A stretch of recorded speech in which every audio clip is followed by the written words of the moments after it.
We need to talk about the state of Apex Legends. The year is coming to a close, and as a normal Apex player, I have some things to discuss. So let's talk about the good, the bad, and the oh my god.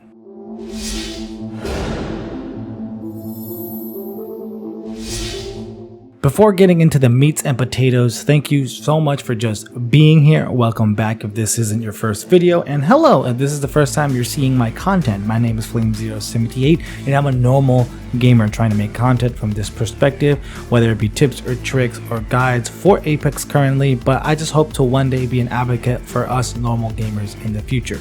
But we'll talk about that a little bit later. Let's discuss the crazy year Apex Legends has had. Let's talk about the good first. We have gotten 4 new seasons, 4 new legends, 1 banging new map, which has maintained Apex Legends as the best battle royale experience to play. On the casual of casual levels, sometimes, to the sweatiest of sweat pro leagues, Apex is top tier on all those accounts. Respawn has ensured, even if it takes a bit, that all legends have their place. And I personally feel that any legend is viable and very fun to play and use. And I am saying this as a die-hard ranked player. I mean, if I can pick up the lowest pick rate legend and find good things to say about the legend in ranked, well, that goes to show you, legend balance ain't a problem. Excluding some annoying combos, looking at you, Reftane. Going into this next year, I'm confident and I'm still going to be playing Apex Legends daily. I still have a lot of things I want to do, create, achieve in the game. We also got a new way to play Apex Legends, which I'm excited what they will do in the future with, arenas, which fits really well, and it provides another way for the casual normal player to play Apex, especially for those frustrated with this battle royale trend. Another level of grind. Amazing. I mean, it has works to do, especially ranked, but overall, all good things. All that to say that this year was top notch, but I would be a liar if I said my motivation has stayed top tier throughout the whole year. So now that we understand that the fundamentals of Apex Legends is rock solid and we had another successful year on that front, let's crack open the little things and see why over time these little things have become really big downers. Let's discuss why I think the normal gamer, which is the advocate I'm trying to be and why I create content from this perspective, is the target consumer that these games are trying to satisfy, and then why this kind of video picking at issues as a normal gamer I have is so important. I say normal because normal is not an 8-hour gamer day. It's not that type of person. I'm not a content creator like these top streamers or creators. I'm not also a pro player playing on this game on that kind of level. Normal gamers are the ones that truly drive the success of any game because we are the ones that provide money the game publishers want to have. We provide that money. Just like the casual gamer, though casual and normal are distinct, but for this purpose and for this conversation, the game developers and game publishers view us the same.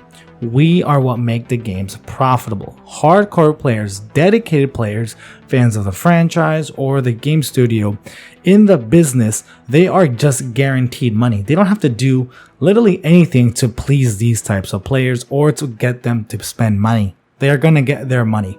So when I'm talking about the things that I'm going to say in this video as a normal gamer and why we are the target and why some of these things should be addressed is because if this base that they target consistently dwindles down, the game will move onto a path that will be dying out, meaning ending up on just life support updates and then no meaningful content pushes. I wanted to explain that briefly because I think it's important that I am not complaining for complaining's sake. I'm not a pro player, I'm not a big streamer. Like I said, I know it feels like that's all they do, especially in the Apex community, and sometimes they have a justification, but I can agree that sometimes seeing all that negativity can be a bummer, even especially when you're enjoying the game yourself. So again, I want to preface this and say that I'm saying this, all the things that I'm going to pick at are just to be grounded, just to showcase what could happen to your normal player base if these issues aren't addressed in the long term, especially if they want this game to last the 10 years that they claim they want the game to last. This year has been dry of any meaningful content. Collection cosmetic events are not meaningful content. Rehashed theme events are not meaningful content.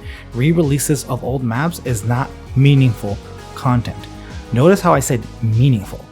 I know people consider this content, and it technically is content that they have released this year. The last attempt of anything useful, innovative, or meaningful was in Season 8 back in April?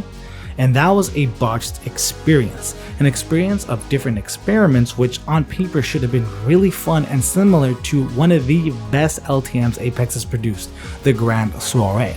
But it completely failed due to stability and just crashing everything. If I recall, I was only able to play 2 of the 5 promised modes due to 3 of them having issues and needed to be taken out of rotation. Which leads me to think that this year was also big on stability issues, crashes. Season 9 crashed hard, ranked being a very popular mode. Each season the players engaged in ranked has increased, still suffers from a system that just is awful and needs to be reworked. Don't even get me started on ranked arenas. SBMM and solo queue being the worst it's ever been in Apex. Yes, I don't want solos, but I can't just find a squad every time I want to play. That's just not how life works. No Fill has been a great addition, but it still needs some tweaking. Yet, this year we've somehow gotten, or by the end of the year, we're gonna have 5 collection cosmetic events totaling 200 each, maybe $1,000 worth of your money. What have you truly gotten with that money to make the experience better? Think about that. I firmly believe that even in this age of free to play, gameplay has to be top notch, that is 1, and being rewarded for playing your game is 2, and are the ingredients needed for justification to get money out of players, especially for normal gamers. Apex has the first point locked down, hands down, no questions there. But the second one is where Apex has kind of consistently fumbled, in my opinion. The issues I lay out are related to the second point mostly.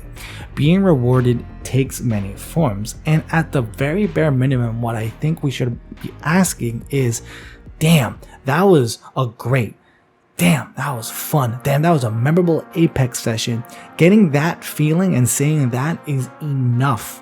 Right? That's what we want every time we log into Apex Legends, and then that justifies the money they are asking with these collection events. On its own, this year, or looking back and seeing what has happened in the game, doesn't really bother me, and I think Apex has done fine in that regard. But why I'm creating this State of Apex video is more so we can look to the future, to ensure that this is not a 2022 thing, a 2023 thing, because then that's, I think, where I'm going to have problems with Apex Legends. So here's what I think can help making this not an issue in the future. More ways to play. First and foremost, increase the way you can enjoy the Apex experience. A permanent LTM playlist is a great way to provide the casual experience all the time. Pubs is supposed to be that, but it's just so sweaty with SBMM.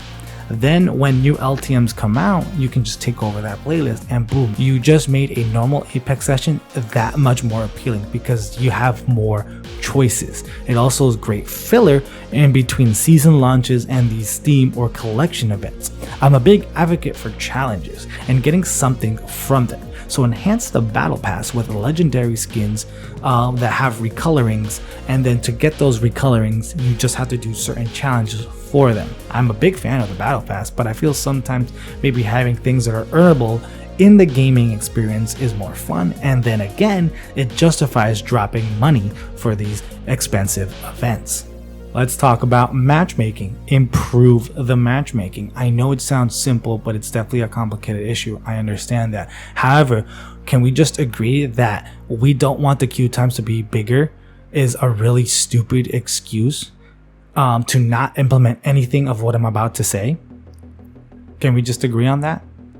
Pubs should be random in my opinion. I hate SBMM. It is the reason good players get shit teammates. It is why the casual experience is all but gone. You can't be casual when the game invisibly tracks your progress and puts you in lobbies that are your level. You're gonna always end up in this limbo where you're gonna not a diamond player, but you're put in those lobbies because, well, if you get put on bot lobbies, then you're gonna squash them. It is why any season 0 player, even on average, gets put consistently in these type of terrible lobbies.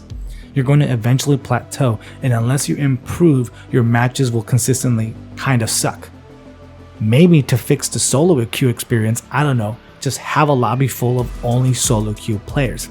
At the very least, it evens out the match because you know everyone has randoms, no one is really coordinated, which is a big issue, right? Especially in ranked. I would love if they applied this in ranks. Halo did something genius. If you can't balance the aim assist debate, then give player options. Controller only lobbies, controller console only lobbies, MK lobbies, crossplay lobbies, especially when it comes into ranked. This debate is so tiresome and so annoying, and this will just kind of mute the whole thing. Again, queue times isn't an excuse. A brand new game like Halo is supporting it, and it has probably less or equal amount of players as Apex. Make it happen. Let's talk about quality of life. Quality of life in multiplayer games goes a long way. Increasing the account player cap and small tweaking how many gamble boxes you can get for just playing will provide me for more of a reason to drop money in the future. Can we just make it less complicated to have custom lobbies? Let us players create, host things. It shouldn't be just the people who give you money or big influencers.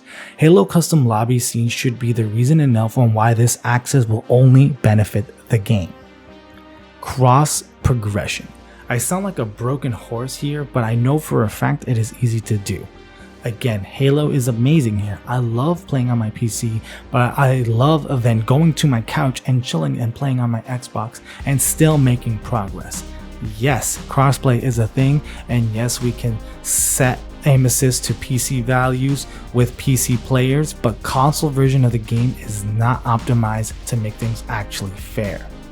So cross progression is not good balance between that, because PC gaming is a barrier to a lot of players, and the fact that you lose everything just to make the switch is not appealing. Apex is still the best battle royale out there, and I don't think this was a bad year. We made some amazing stuff. The game provided a lot of value. I wanted to share my thoughts on this because it's not about the present, it's about the future. A repeat of issues or the neglect of addressing big asks from the community in the long run is what I fear. I am just a single normal gamer, so what do I know? If you liked anything I said, please support by liking and subscribing. I make Apex content for the normal gamer, ranging from guides, reactions, gameplays, and discussion videos like this one. Let me know what you all think. Look forward to the conversations, and I will catch you guys in my next video. My name is Flame078. Until next time, adios.